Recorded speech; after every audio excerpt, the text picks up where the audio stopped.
본 방송에서 제공하는 투자 정보는 투자 판단에 대한 조언입니다. 방송에서 제공하는 주식의 가치, 가격 상승 및 하락에 대해서는 방송사에서 보장하지 않습니다. 네, 실시간 정보 브리핑입니다. 미 제조업 위축 더 깊어지나, 1년 내 최저 신규 주문, 미국의 제조업 경기 위축 흐름이 더 심화할 수 있다는 신호가 나타났습니다. 3일 미국 공급관리협회에 따르면 5월의 제조업 구매 관리자 지수의 하위 지수 중 하나인 신규 주문 지수는 45.4로 전달보다 3.7포인트 낮아진 것으로 집계됐습니다. 이 지수는 2022년 6월 이후 가장 크게 하락하면서 1년 만에 최저치를 기록했습니다. 애틀랜타 연은 2분기 미 GDP 성장률 1.8% 전망, 큰 폭의 하향. 3일 애틀랜타 연은에 따르면 GDP 나우 모델로 예측한 올해 2분기 GDP 성장률에 대한 수정치는 1.8%로 예상됐습니다. 이는 지난 5월 31일 2.7%보다 큰 폭의 하향 수정된 수준입니다. 미 4월 건설 지출 전월 대비 0.1% 하락, 감소세 이어가. 미국 상무부는 지난 4월 건설 지출이 계절 조정 기준 전월보다 0.1% 감소한 연율 2조 990달러를 기록했다고 집계했습니다. 4월 수치는 전월 동월 대비로는 10% 증가했습니다. 글로벌 반도체 수장들 대만서 AI 전략 대공개. 엔비디아와 AMD, 퀄컴 등 글로벌 ICT 기업 수장들이 대만을 찾습니다. 4일부터 대만에서 열리는 아시아 최대 IT 산업 박람회인 컴퓨텍스 2024에 참석하기 위해서입니다. 올해 박람회는 AI 연결을 주제로 진행되는데 기업들이 공개할 AI 전략에 관심이 쏠립니다. 이어지는 소식 외신 브리핑을 통해서 전달해 드리도록 하겠습니다.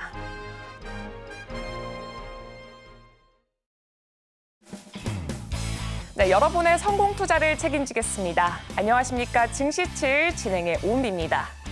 전거래일 우리 증시 코스피 시장에서 이 개인의 대거 매도세에도 불구하고 기관과 외국인의 쌍끌이 매수세에 2,680선을 회복을 했습니다. 한편 약 2시간 전에 마감했던 뉴욕 증시 혼조세로 마감을 했습니다. 자세한 이야기는 이어지는 브리핑을 통해서 전달해 드리도록 하겠습니다. 화요일의 증시7 지금 출발해 보도록 하겠습니다.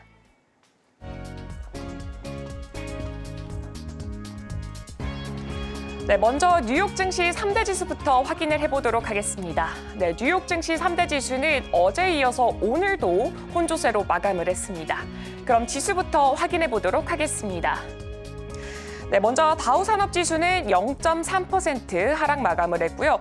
나스닥 종합지수는 0.56%, S&P 500 지수는 0.11% 상승 마감을 했습니다. 네, 뉴욕 증시가 제조업 지표가 부진한 모습을 보이면서 다우존스 지수가 하락을 했지만 반면에 대표적 밈주 이 게임스톱이 폭등을 하면서 나스닥은 소폭 상승하며 이 혼조세의 양상을 띄었습니다. 이 밈주식 열풍을 일으킨 키스질이 게임스톱의 주식을 대량 보유하고 있다는 인증샷을 SNS에 올리면서 게임스톱이 21%의 강세를 보였고요. 이 제2의 게임스톱으로 불리고 있는 영화 체인점 AMC도 11.43%의 급등세를 보였습니다. 하지만 다우는 하락을 했습니다. 이 미국의 거시경제 지표가 부진하게 나왔기 때문입니다. 그럼 바로 시장에서 영향을 줬던 소식부터 전달해 드리도록 하겠습니다. 네, 3일 S&P 글로벌이 발표한 5월의 미국 제조업 PMI는 51.3으로 전달의 50보다 소폭 상승하며 예비치 50.9를 상회를 했습니다. 이 S&P 제조업 PMI는 경기 선행 지표로 50을 넘으면 경기 확장, 50 미만은 위축을 의미하고 있습니다. S&P 글로벌 경기 담당 이사는 4월에 잠시 주춤했던 신규 주문이 5월에 다시 증가세로 돌아섰다며 미미하더라도 신규 작업의 확대는 앞으로 몇 달 동안 생산에 긍정적인 영향을 미칠 것이라고 설명을 했습니다.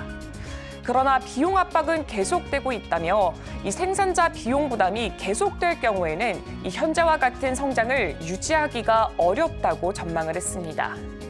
이 투입 비용 상승률은 13개월 만에 최고 수준으로 집계되었습니다. 알루미늄과 구리를 포함한 원자재 가격과 운송 비용이 급등한 영향입니다. 이 S&P 글로벌에 따르면 기업들은 신규 주문 증가세가 향후 몇 달 동안 지속될 수 있다는 이 낙관적인 전망을 갖고 있으면서 또 내년에도 생산량이 증가할 것으로 기대하고 있습니다. 이 생산 능력 확대도 긍정적인 심리에 기여했다고 S&P 글로벌은 설명을 하고 있습니다. 같은 날에 미국 공급관리협회가 발표한 제조업 PMI도 경기 회복을 시사했습니다. 하지만 오늘 시장에 영향을 줬던 올해 5월의 ISM 제조업 PMI는 전달 대비 0.5%포인트 하락한 48.7을 기록을 했습니다. 이 ISM의 제조업 PMI는 42.5를 넘기면 경기 확장으로 해석을 합니다. 그러나 5월의 신규 수주 지수는 S&P 글로벌과는 다르게 하락을 하면서 45.4로 전월 대비 1.1%포인트 감소, 또 지난해 5월 이후 최저치를 기록을 했습니다. 고용지수는 전달에 48.6에서 2.5%포인트 상승한 51.1로 7개월 연속 감소세에서 처음으로 반등을 했습니다. 한편 유로존과 독일 제조업 PMI도 완만한 회복세를 보이고 있습니다. S&P 글로벌이 집계한 유로존 5월 제조업 PMI는 전월 대비 1.6포인트 상승한 47.3으로 14개월 만에 최고치를 기록을 했습니다. 이 독일의 함부르크 상업은행 제조업 PMI는 45.4로 4개월 내에 최고치를 기록을 했습니다. 두 수치 모두 50을 밑돌았지만 점차 개선되는 추세를 보이고 있습니다. 다음 소식 전달해드리겠습니다. 중국의 제조업 부문 체감 경기가 확장세를 지속을 하면서 2022년 6월 이후에 2년 만에 가장 빠른 속도로 성장을 했습니다. 이는 강력한 생산과 신규 주문 증가가 뒷받침이 된 결과입니다. 3월에 S&P 글로벌 측은 5월에 중국의 차이신 제조업 PMI가 51.7을 기록했다고 발표를 했습니다. 이는 전월에 51.4보다 0.3포인트 상승한 수치입니다. 기준선인 50을 7개월 연속 상회한 것입니다. 이번 차이신 제조업 PMI는 2022년 6월 이후 약 2년 만에 가장 높은 수준입니다. 이 차이신 인사이트 그룹의 왕저선임 이코노미스트는 이 시장 전반의 개선이 지속이 되면서 4개월 연속 성장이 이어지고 있다며 공급과 수요가 모두 증가하며 확대가 되었다고 설명을 했습니다. 다음 소식 전달해드리겠습니다.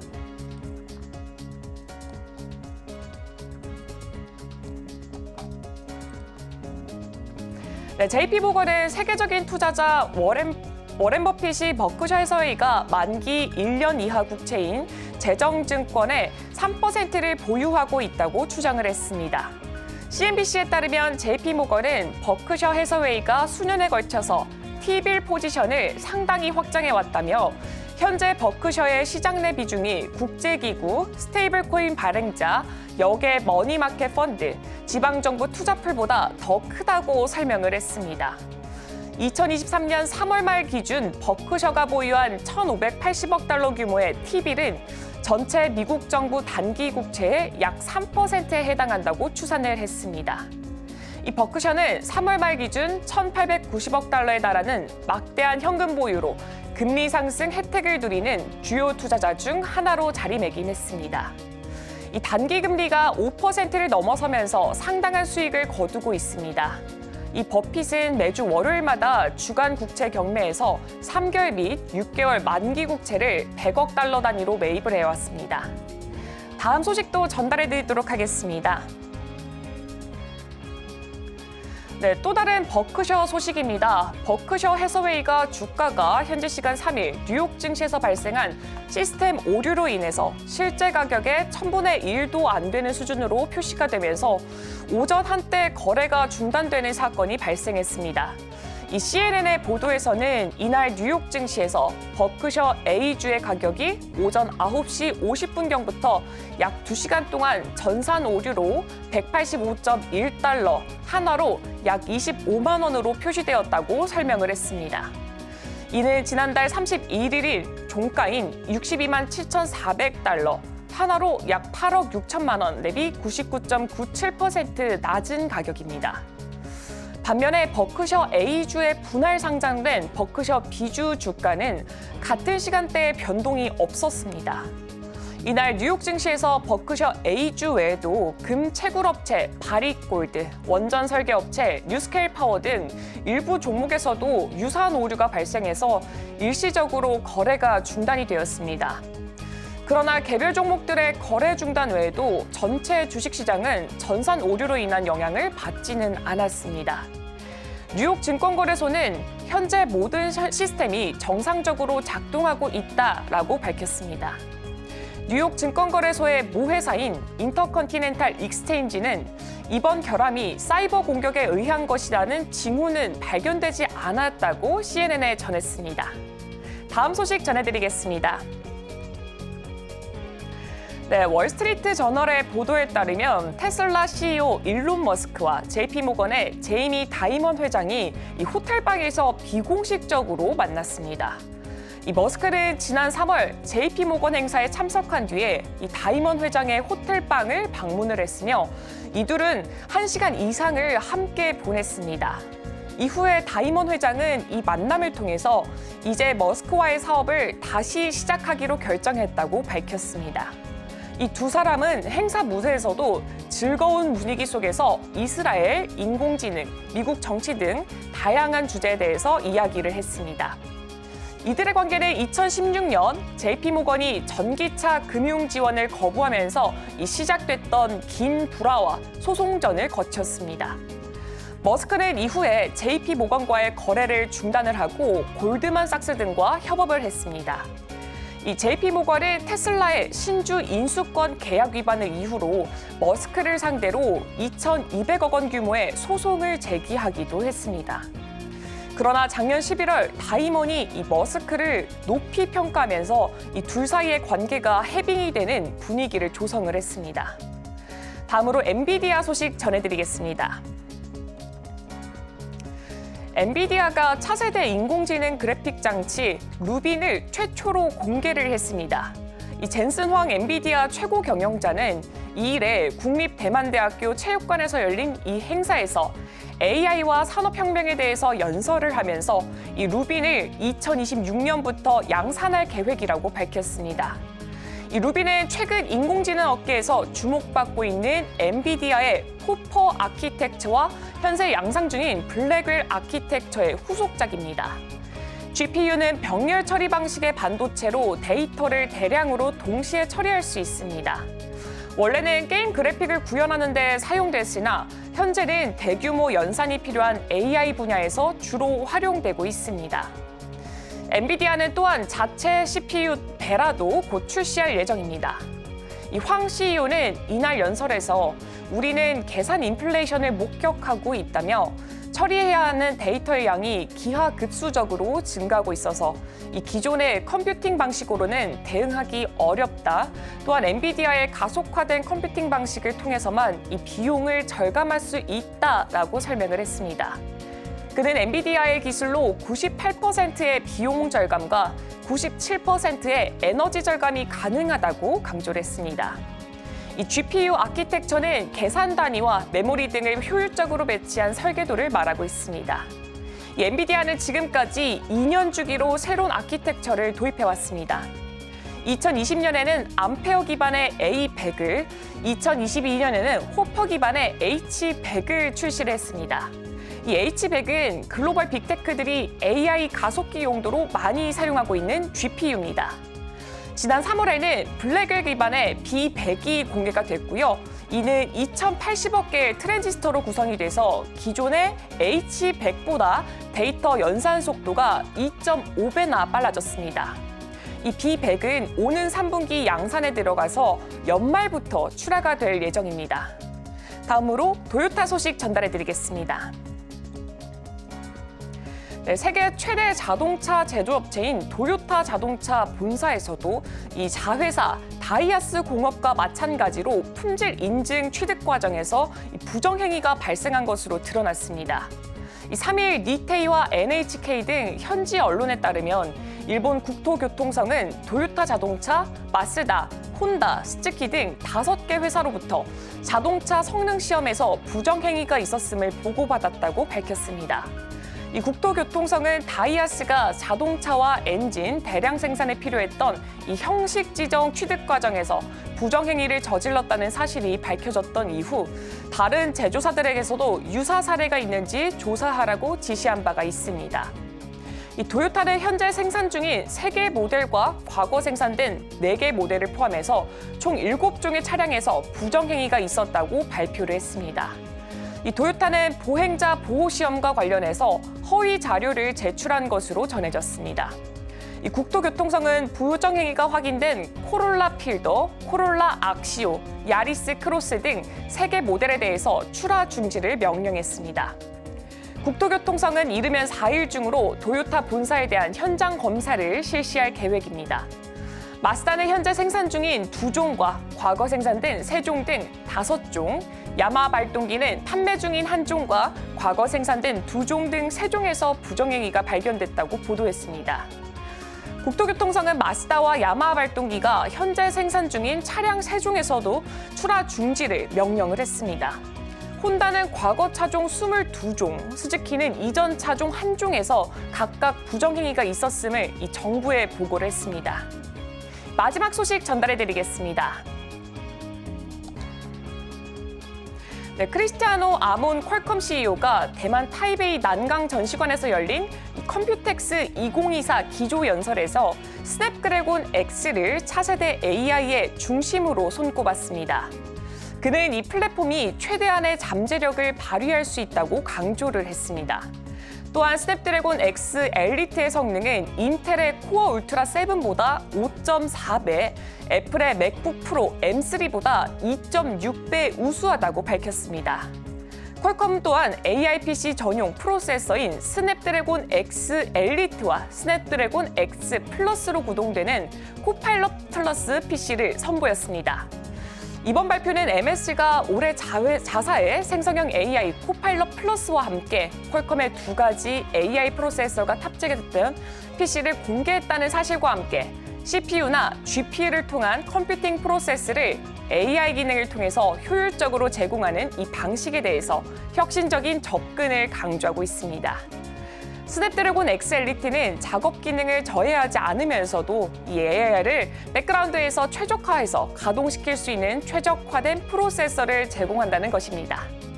네, 오늘 제가 준비한 외신 소식은 여기까지입니다. 이어서 국내 소식과 더불어서 오늘의 일면에서 전문가들의 수혜주까지 만나보시길 바랍니다.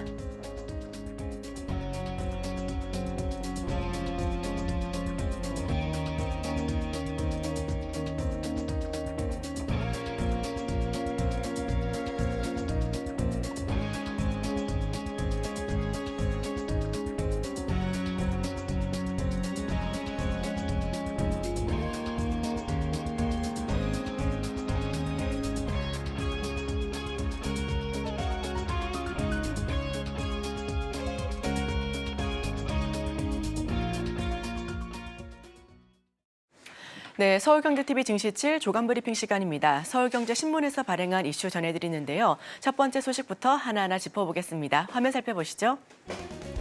한은이 변했다. 민감 자료 공개하고 외부 행사 적극적. 네, 첫 번째 소식 전해드립니다. 한국은행이 핵심 자료를 외부에 공개하면서 시장과의 소통을 늘려가고 있다라는 소식입니다. 이창용 총재가 국제통화기금 재직 경험과 현장에서 경험한 미 연준 등을 바탕으로 한은의 혁신을 추진하고 있다라는 해석인데요. 한국은행은 1950년 창립 이후 한은이 생산한 주요 문건과 발간물 등 총 10,000여 건의 자료를 국민이 인터넷에서 쉽게 열람할 수 있도록 디지털화해 3일 개관한다라고 밝혔습니다. 한은은 지난달 컨퍼런스에서 한국의 실질 중립금리가 마이너스 0.2에서 1.3% 범위에 있다라고 오픈했습니다. 한은이 중립금리를 공개한 것은 이번이 처음인데요. 중립금리는 물가를 자극하지도 억제하지도 않는 정책금리로 통화정책의 근간이 되고 있습니다.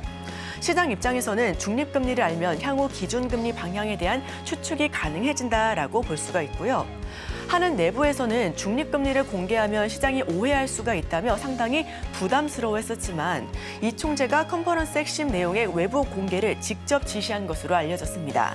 8월부터는 분기별 경제 전망 수치를 발표할 예정인데 한은이 예상하는 성장과 물가 경로를 예측할 수 있을 것으로 보여집니다. 그렇게 되면 연준의 방식을 따라가는 것으로 한국의 통화정책 수준이 한 단계 업그레이드 되는 것이다라고 볼 수가 있겠는데요. 이 총재 IMF 경험을 살려 혁신을 꾀하고 있습니다. 디지털 아카이브 오늘부터 개관할 예정이고요. 중립금리 공개 등 소통을 강화해 나서겠다라는 소식입니다. 네, 다음 소식입니다. HBM 덕에 메모리 수출 2배수, 미중 수출은 넉 달 만에 재역전. 네, 두 번째 소식입니다. 반도체와 자동차 수출 호재가 이루어지면서 지난달 수출이 두 자릿수 증가세를 기록했습니다. 특히 대중 수출이 증가하며 중국이 다시 미국을 제치고 최대 수출 시장이 됐는데요. 지난달 수출액은 2022년 7월 이후 약 22개월 만에 최대 실적을 보여준 셈입니다. 조업일수를 고려한 일평균 수출 또한 9.2% 증가한 26억 4천만 달러로 집계가 되고 있습니다. 무역 수지는 49억 6천만 달러 흑자를 기록했고요. 15대 주력 수출 품목 중에 2차 전지와 철강 등을 제외한 11개 품목의 수출이 증가세로 돌아섰습니다. 여기서 가장 고무적인 건 반도체가 54%, 디스플레이 15%, 컴퓨터 48% 등으로 이 해당 세 가지 제품은 3개월 연속 수출 플러스를 기록하고 있는데요. 세부 품목을 하나하나 살펴보면 고대역폭 메모리 같은 경우에는 가장 큰 호조의 메모리 반도체 수출이 101%나 증가하기도 했습니다. 자동차 수출도 5월 기준 역대 최대치인 64억 9천만 달러로 집계하고 있는데요. 5월 수출입 동향 살펴보니 무역 수지 5억 불 흑자를 기록했습니다. 대중 수출 역시 19개월 만에 최대치를 기록했으니까요. 해당 부분 역시 살펴봐 보시면 좋겠습니다. 다음 소식입니다. 선박 풍기에 애타는 수출업계 세액공제 기준 완화해야 된다. 네, 세 번째 소식 전해드립니다. 국내 수출 기업들이 겪는 선박 공급난이 갈수록 심각해지고 있는 상황입니다. 홍해 사태 장기화로 인한 선박수 부족과 80%에 달하는 외국 선사 의존도 등이 바로 그 원인으로 꼽혀지고 있는데요. 선박 공급난은 상하이 컨테이너 운임 지수가 1년 9개월 만에 3,000선을 재돌파할 정도로 급등한 해상 운임과 더불어 수출 현장에 부담을 가중시키고 있습니다. 한진해운 파산을 기점으로 위축된 해운 산업의 자생력을 키우지 못한다면 한국 수출 생태계가 공멸할 수 있다는 위기감이 점점 더 높아지고 있는 부분이고요. 선박 공급난 원인 중에 우선 홍해 사태의 장기화로 화물을 실을 배 자체가 부족하다라는 평가입니다. 외국 선사의 한국 패싱도 문제점으로 거론되고 있습니다. 물동량이 쪼그라들고 있는 한국이 매력도가 낮아지고 있다라는 평가이고요. 수출업계에선 선박 공급난을 타개할 근본 대책으로 국적 선사의 자생력 강화를 꼽고 있습니다. 정부가 정책적 지원을 강화해야 된다라는 지적 역시도 그래서 나오고 있는데요. 세계 주요 항만 컨테이너 처리량입니다. 우선 전반적으로 싱가포르를 제외하고서는 중국이 차지하고 있고요. 한국 같은 경우에는 하단에 위치하면서 2,315만 선입니다. 상하이 컨테이너 운임지수 같은 경우에는 2023년 12월부터 지속적으로 고공행진하면서 5월 3,044선을 뚫고 지나가는 모습이네요. 네, 홍해 사태 장기화에 배가 모자란 수준입니다. 물동량 감소, 한국 패싱으로 중국으로 다 넘어가고 있는 부분이고요. 운임 국적선 비중은 40%가 과도하다라는 의견인데 25%로 낮춘다면 국내 기업 역시도 위닝할 수 있다라는 이야기가 나오고 있습니다. 다음 소식입니다. 적수 없는 유튜브 전화, K 플랫폼 설 곳 더 좁아졌다. 네, 다음 소식입니다. 유튜브 영향력이 거대해지면서 국내 기업들의 입지가 갈수록 좁아지고 있다는 소식인데 유튜브는 동영상을 제공하는 점에서 여기서부터 검색, 음원, 게임으로까지 전방위적으로 영역을 확장하고 점유율 역시 빠르게 끌어올리고 있습니다. 업계에선 국내 기업 경쟁력 강화와 불공정 행위 제재 등으로 기울어진 운동장을 바로 잡아야 한다라는 목소리가 나오고 있는데요. 유튜브가 프리미엄 멤버십 가입자에게 유튜브 뮤직을 공짜로 제공하면서 이용자가 토종 음원 플랫폼에서 유튜브 뮤직으로 이동하는 모습도 관측되고 있습니다. 때문에 토종 음원 플랫폼인 플로와 벅스는 이용자 수가 급감하고 있고 올해 1분기 적자를 기록하기도 했는데요. 게임업계 경쟁도 굉장히 치열합니다. 유튜브는 지난달 28일부터 75종의 무료 미니게임 기능을 선보였고요. 포털 검색도 시작해 빠르게 네이버를 따라잡고 있다는 소식인데 현재 네이버의 검색 점유율은 58%지만 점점 더 줄어들 가능성도 높아집니다. 네, 2014년 4월 한국인 앱 사용 시간 점유율입니다. 우선 유튜브가 33.6%로 가장 큰 파일을 차지하고 있고요. 그 뒤를 이어서 카카오톡, 인스타그램, 네이버 순입니다. 유튜브 월간 사용 시간 추이를 살펴보셔도 2019년 1월부터 점점 더 커져가면서 2014년 1월에 최고점을 터치하기도 했습니다. 스마트폰 사용 시간 3분의 1을 차지하고 있습니다. 카톡 3배가 넘고요. 음원은 멜론을 이미 제쳤습니다. 게임서도 75종 무료 공세 예고를 하고 있는데 이 영향력은 커지지만 규제는 사각지대에 있다는 부분이고요. 토종 경쟁력 강화, 역차별을 없애야 한다는 비판 여론이 커지고 있습니다. 다음 소식입니다. 여의도 1.5배 금을 펼쳐 석유 히트류 찾는다. 네, 이번 소식 전해드립니다. 어제자 소식입니다. 윤 대통령 동해에 140억 배럴 석유, 가스 매장 가능성 커, 시추 계획 승인, 명실상부 산유국 되나. 네, 어제 해당 소식에 관련주가 일제히 들썩였습니다. 90년대 후반에 발견된 동해 가스 전입 300배가 넘는 규모, 천연가스는 최대 29년, 석유는 최대 4년을 넘게 쓸 수 있는 양이다라고 판단이 되고 있는데요. 이 매장 가치가 현 시점에서 삼성전자 시가총액의 5배가 넘는 수준이다라고 합니다. 삼성전자 시총을 약 445조 원으로 계산을 했을 때 약 2,200조 원의 가치가 있다라는 의미고요. 그렇기 때문에 어제 관련된 모든 종목들이 상승 흐름을 보여줬습니다. 대성에너지는 29.91%로 상한가를 터치했고요. 한국가스공사 역시 가격 제한폭까지 올라간 모습입니다. 그 뒤를 이어 GSE와 경동도시가스, 대성홀디스, 삼천리 역시 상승 흐름을 보여줬었던 하루였는데요. 지질자원 연구 탐해 3호를 타보니 세계 최대 수증기 등 장비만 3,400톤인데 이달 서해 시작으로 태평양 북극을 누려가면서 해당 관련된 자료들을 찾을 수 있을 것으로 판단이 되고 있습니다. 다음 소식입니다. 뒷북 상장 2차 전지 ETF 수익률 반토막. 네, 마지막 소식으로 전해드리겠습니다.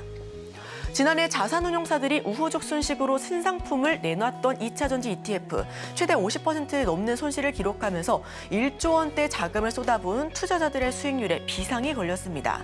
수익률에 대한 고민 없이 뒷북 상장한 부작용이 여실히 드러났다라는 비판의 목소리가 커지고 있는데요. 타이거 2차 전지 탑10 레버리지 ETF는 올해 들어서 50%나 하락했고요. 국내 ETF 중 가장 큰 하락률을 기록했습니다. 코덱스 2차 전지 산업 레버리지 ETF는 43%의 손실을 기록하면서 하락률 2위를 기록했는데요. 2차 전지가 선풍적인 인기를 끈 탓에 ETF에 투자한 개인 역시 큰 손실을 피하지 못했다라는 평가입니다. 업계에서는 상반기를 바닥으로 실적이 점진적인 증가세를 보이겠지만 북미와 유럽 전기차 수요 부진, 양극재 판가 하락, 유럽 신흥국 전기차 점유율 하락을 고려한다라면 밸류에이션이 쉽게 정상화되지는 못할 것이다라고 평가를 하고 있습니다. 올해 2차 전지 ETF 수익률 순입니다. 타이거 2차 전지 탑10 레버리지 무려 마이너스 50%를 기록하고 있습니다. 상장일은 2021년 12월이고요. 가장 먼저 선두주자로 시작하기도 했습니다. 그 뒤를 이어 코덱스 2차 전지 산업 레버리지는 마이너스 43%, 계속해서 KB스타 2차 전지 탑10 역시도 27% 등 전반적으로 큰 하락폭을 연출하고 있습니다. 타이거 탑10 올해 들어서 50%나 넘게 하락했습니다. ETF 13개 중에 7개 작년 신주 상장된 거고요. 테마성 상품 경쟁적 출시한 탓에 업황 내리막을 겪자 당분간 반등이 어려울 것이다라는 평가 역시도 나오고 있습니다. 네, 제가 준비한 소식은 여기까지입니다. 계속해서 오늘의 일면을 통해 전문가와 수혜주까지 찾아보도록 하겠습니다. 저희와 끝까지 함께 하시죠.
네, 오늘의 일면 헤드라인입니다. 전기차 맛집 된 현대차 기아 1분기 판매 글로벌 톱10. 헤드라인 풀어주실 분이죠. 헤르메스 스타 김시은 팀장 함께합니다. 어서 오세요. 네, 안녕하세요. 네, 현대차 기아가 올해 1분기 전기차 글로벌 판매 4위에 올랐습니다. 하이브리드 차는 5위에 랭크되어 있는데 전기차의 현황부터 하나하나 설명해 주시죠. 일단 전기차 같은 경우에는 현재 캐진 구간이 있긴 하지만 그럼에도 불구하고 현대차와 기아 같은 경우는 미국 시장 쪽에서의 점유율을 조금씩 넓혀가고 있다고 보시면 좋을 것 같아요. 기존의 IRA 수혜를 받기 전까지 현대차 기아가 미국 시장에서 2위, 그러니까 테슬라의 다음 역할을 했었지만 IRA에 좀 이제 세제 혜택을 받게 되면서 살짝 밀리긴 했습니다. 그럼에도 불구하고 판매량 자체가 굉장히 견고하게 나와주고 있다는 점, 거기다가 전기차 말고 하이브리드 쪽에 대한 기대감도 상당히 높다라고 보시면 좋을 것 같은데, 하이브리드 같은 경우는 지금 일본이 굉장히 꽉 잡고 있어요. 하지만 그 안에서도 우리 한국차가 좀 잘 진행이 되고 있다는 점을 보면은 역시 현대차 기아는 친환경차, 특히 전기차와 하이브리드 를 함께 잡은 기업이라 보시면 좋을 것 같습니다. 그러면 지금 현대차의 이 추세가 계속 진행이 되고 있는지를 봐야 하는데, 아무래도 현대차 기아, 완성차 기업들은 현재 내수보다는 수출에 집중하다 보니까 수출입 데이터를 우리가 계속해서 체크를 해볼 필요가 있어요. 지금 현대차 기아의 판매량 대수를 보게 되었을 때 내수는 죽쓰고 있습니다. 안 좋아요. 그런데 현재 현대차 기아의 매출을 늘리는 것은 미국이라든지 유럽 같은 해외 국가라고 보시면 좋을 것 같은데, 지난해 같은 경우에도 현대차가 계속해서 피크아웃에 대한 이야기가 있었지만 판매량이라든지 매출 같은 경우도 최대를 계속해서 경신하는 흐름들이 나왔었고, 올해 같은 경우에도 올해는 피크아웃이 정말 올 것이다라는 내용이 나왔지만, 그럼에도 불구하고 2월을 제외하고는 60억 달러를 계속해서 유지를 하고 있는 중입니다.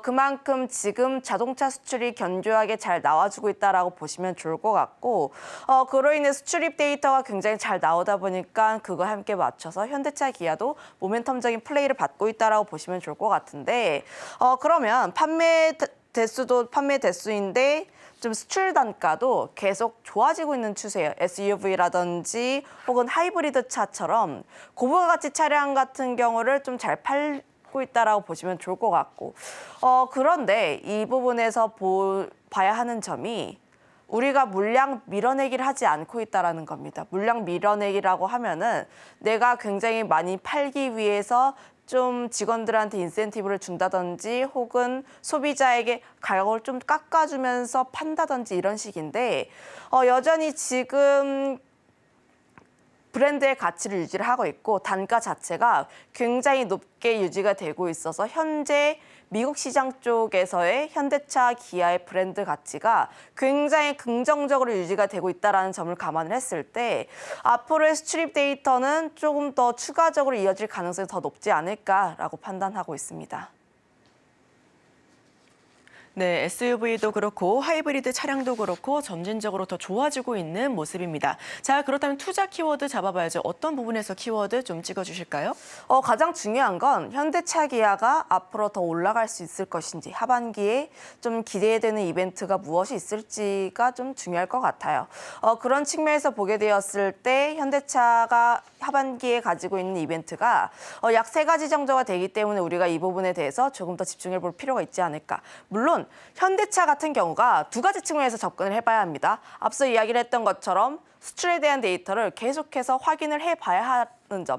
두 번째로는 밸류 프로그램의 대장주 역할이라고 보시면 좋을 것 같은데, 결국 지금 작년에 현대차 기아 역대급 실적 굉장히 좋았어요라고 해도 주가가 움직이지 못했던 것은 앞으로 실적이 꺾이지 않을까에 대한 우려들, 그리고 주주 환원에 대한 불확실성에 대한 여부였는데, 갑자기 현대차가 밸류 프로그램의 대장주로 꼽혔던 것은 실적 굉장히 잘 나왔고 현대차가 주주 환원 정책을 적극적으로 진행을 했기 때문이에요.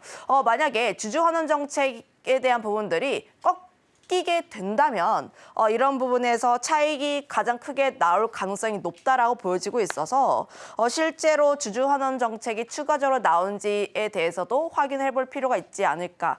그런데 8월에 현대차 인베스터데이가 예정이 되어 있기 때문에 이런 부분에서 추가 주주환원 정책에 대한 기대감도 상당히 높게 나와 있다라고 보시면 좋을 것 같습니다. 아무래도 하반기에도 견조한 실적이 예상이 되고 있고 주주 환원에 대한 부분들도 좀 어느 정도 예정이 되어 있는데 하반기 같은 경우 최근 증권사들의 목표 주가 평균치를 보면은 약 32만 원 수준이에요.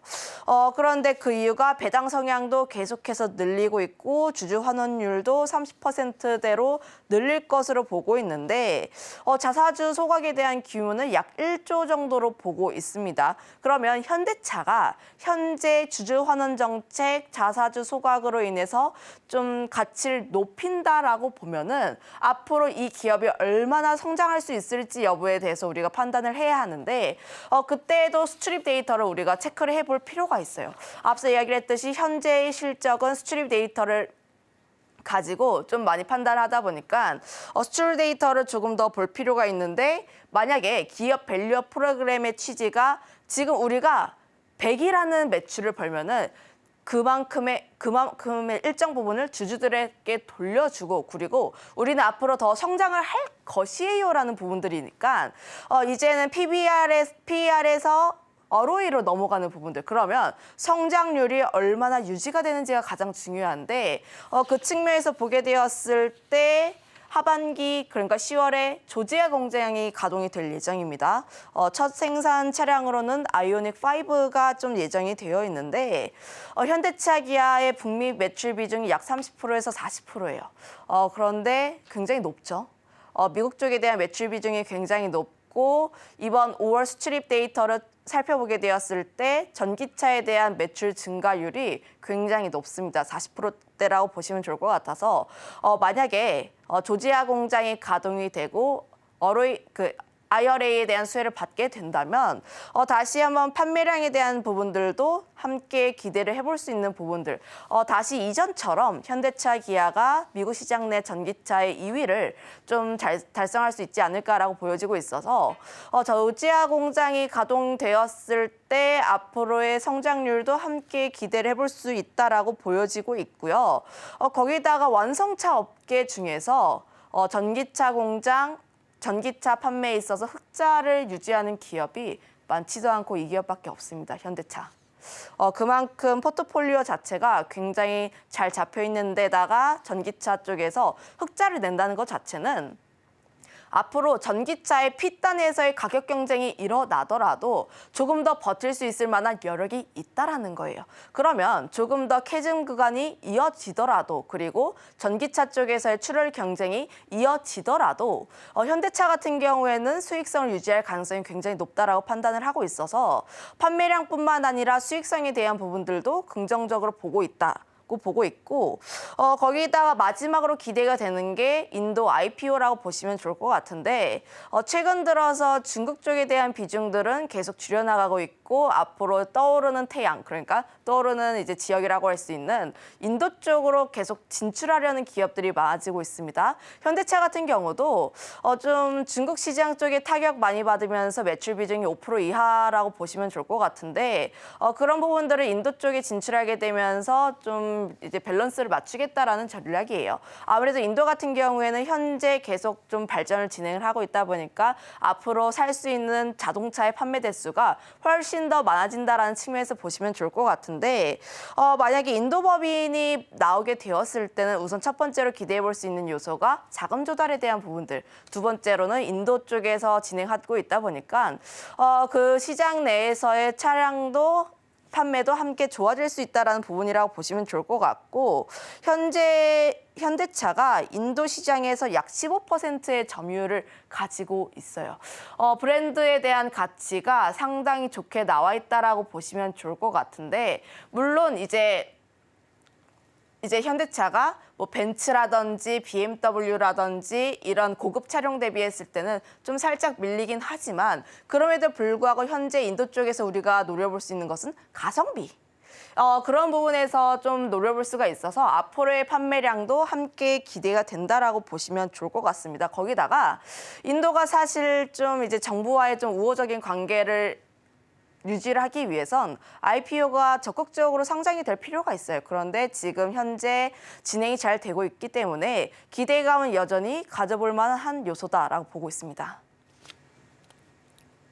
네, 현대차 하면 딱 두 가지 기억하시면 될 것 같습니다. 수출 데이터 그리고 밸류업 대장주다라는 부분인데요. 여기서 세 가지 이벤트는 현대차가 추가 주주환원 정책에 대한 가능성이고요. 그리고 조지아 공장 10월에 조기 가동한다고 합니다.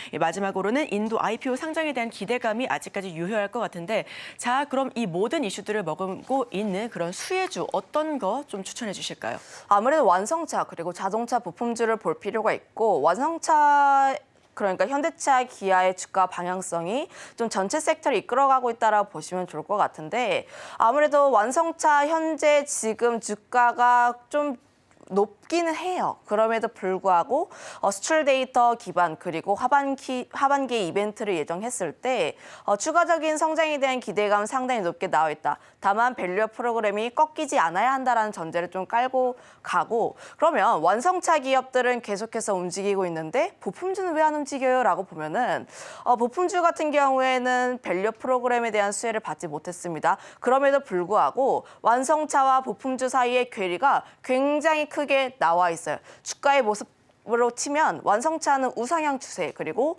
부품주는 여전히 바닥권에 위치해 있기 때문에 현재 투자자분들께서 특히 개인 투자자분들께서 나는 좀 수익률을 극대화하고 싶다 하시는 분들 같은 경우는 부품주 단에서의 기회를 찾아보는 것도 나쁘지는 않다라고 판단을 하고 있습니다. 그런 측면에서 보게 되었을 때 기존에 부품주라고 하면 3대장이 있어요. SL, 화신, 서현, 이화가 있는데 다만 이들 종목군들 함께 움직이는 경향이 강하지가 않고 오히려 1분기 실적 발표 이후에 좀 주목받고 있는 부품주는 따로 등장을 했다라고 보시면 좋을 것 같습니다. 저는 현재 부품주를 접근을 할 때도 주가가 낮다고 해서 접근을 하는 게 아니라 주가가 낮은 위치 내에서도 옥석 가리기를 할 필요가 있다라고 판단을 하고 있어서 그중에서 SL과 HL 만도를 조금 더 관심 있게 보고 있는데 우선 SL 같은 경우를 보게 되었을 때도 1분기 실적이 굉장히 잘 나왔어요. 시장 기대치를 상회한 실적을 나타냈고 미국 쪽에 대한 가동률 자체가 굉장히 잘 나왔습니다. 계속해서 가동률 자체가 증가하고 있어서 미국 쪽에 대한 실적이 탄탄하게 유지가 되고 있다는 점을 감안을 하고 하반기에는 현대차가 미국 쪽에 진행을 하고 있다 보니까 결국 판매 대수가 증가한다라는 측면에서 봤을 때 SL 같은 경우도 함께 수혜를 받을 수밖에 없다라고 보여지고 있어요. 거기다 작년 같은 경우에도 사상 최대 수주를 기록한 부분이 있다 보니까 실적에 대한 기대감이 상당히 높다라고 보여지고 있고 그다음에 볼 수 있는 종목이 HL 만도인데 이 종목도 1분기 실적 발표한 이후에 주가가 우상향하는 추세를 계속 그리고 있습니다. 이 기업도 마찬가지로 1분기 실적이 굉장히 잘 나왔다라는 공통점이 있고요. 그러면 1분기 실적 받고 하반기에도 실적이 계속 유지가 될 수 있을 것인지에 대한 부분들인데 굉장히 긍정적으로 보여지고 있습니다. 미국 쪽에 대한 부분들도 긍정적이긴 하지만 이 기업에서 기대해 볼 수 있는 요소가 중국에 대한 요소라고 보시면 좋을 것 같아요. 이구환신에 대한 기대감이 상당히 높게 나와 있는 종목이라고 보시면 좋을 것 같은데 중국 이구환신 정책이 무엇이냐고 하면 좀 오래된 것들은 버리고 새 것을 사자 혹은 이제 자동차라든지 소비재를 굉장히 많이 소비를 할 수 있게 정부가 추진을 하는 정책이라 보시면 좋을 것 같은데 현재 국내 자동차 업종 중에서 중국 쪽에 대한 매출 비중이 가장 높은 기업입니다. 그러면 자연스럽게 중국이 경기 부양을 하려는 것에 대해서 수혜를 받을 수밖에 없는 종목이다 보니까 두 가지 포인트를 보게 되었을 때 1번 실적에 대한 기대감, 특히 자동차와 함께 연동될 가능성이 높다라고 보여지고 있고 두 번째 중국 쪽에서 PPI라든지 PMI 쪽에서 긍정적인 흐름들이 나오게 되면 함께 수혜를 받을 가능성이 높아서 이 종목도 함께 관심 있게 볼 필요가 있지 않을까라는 의견 드려보도록 하겠습니다. 네, 오늘의 일면 SL과 HL 만도 살펴봤습니다. 지금까지 헤르메스사 김시은 팀장과 함께했습니다. 오늘 말씀 고맙습니다.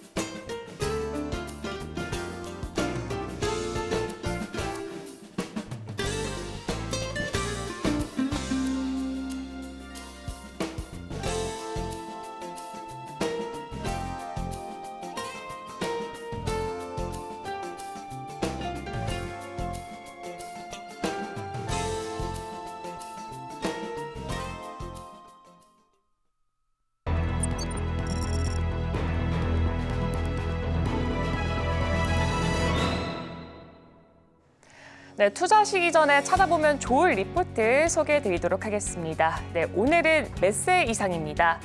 네, 몇 세 이상은 아마 반려동물 혹은 자녀를 키우시는 분들 중에서 관련 전시를 다니시는 분들이라면 한 번쯤은 들어보셨을 그런 종목입니다. 네, 몇 세 이상 같은 경우에는 국내에서 최초로 상장한 전시 주체 및 대행사고요. 동사의 주력 전시회는 건축 자재, 그리고 반려동물 용품, 육아용품 이렇게 세 가지를 크게 볼 수가 있습니다. 저 같은 경우에도 이렇게 반려동물 용품으로 한 번쯤은 방문을 했던 그런 몇 세 이상을 확인해 볼 수가 있습니다. 일단 건축 자재 이렇게 확인해 볼 수가 있고요. 일단 규모는 굉장히 크게 확인을 해볼 수가 있습니다. 그리고 K-팹 페어, 그리고 코베 베이비 페어 이렇게 세 가지가 가장 유명한 3대 페어라고 확인을 해볼 수가 있습니다.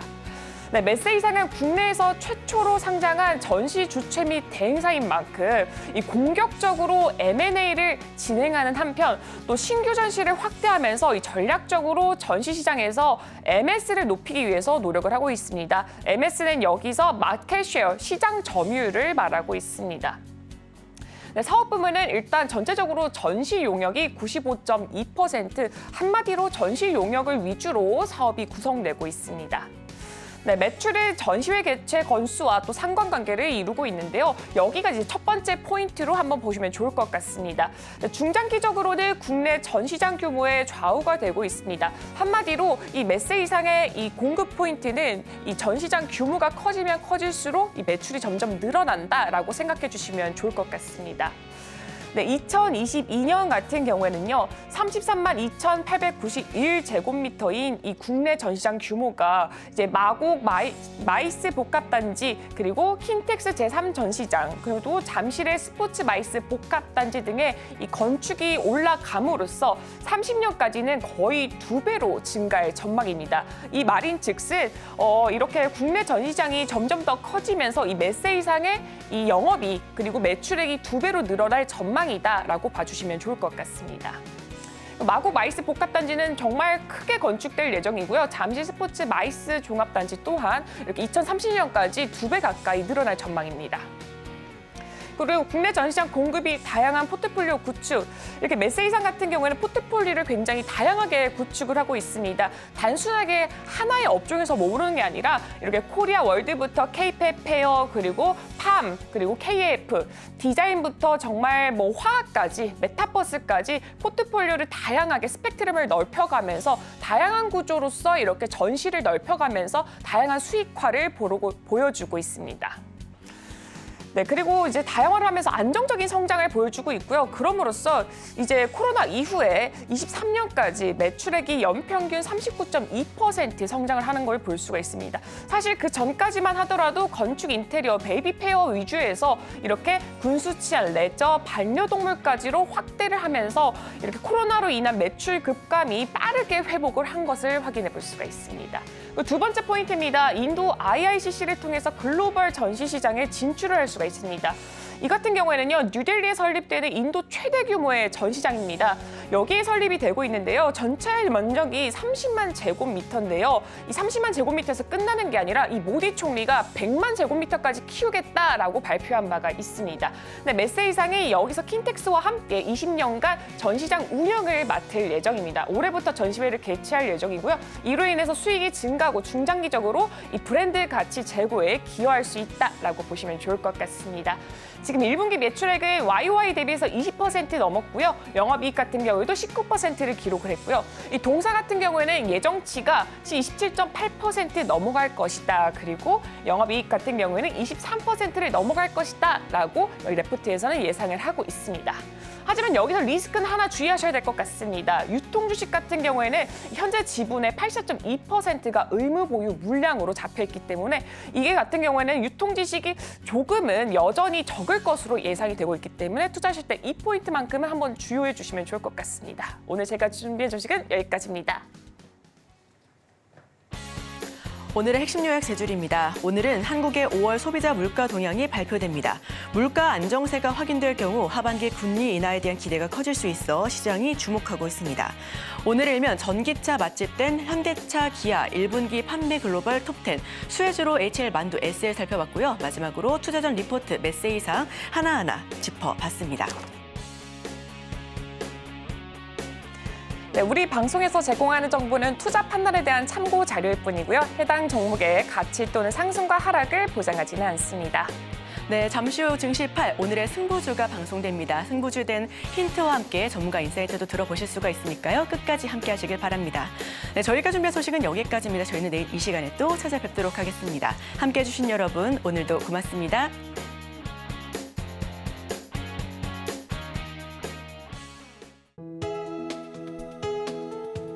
본 방송에서 제공하는 투자 정보는 투자 판단에 대한 조언입니다. 방송에서 제공하는 주식의 가치, 가격 상승 및 하락에 대해서는 방송사에서 보장하지 않습니다.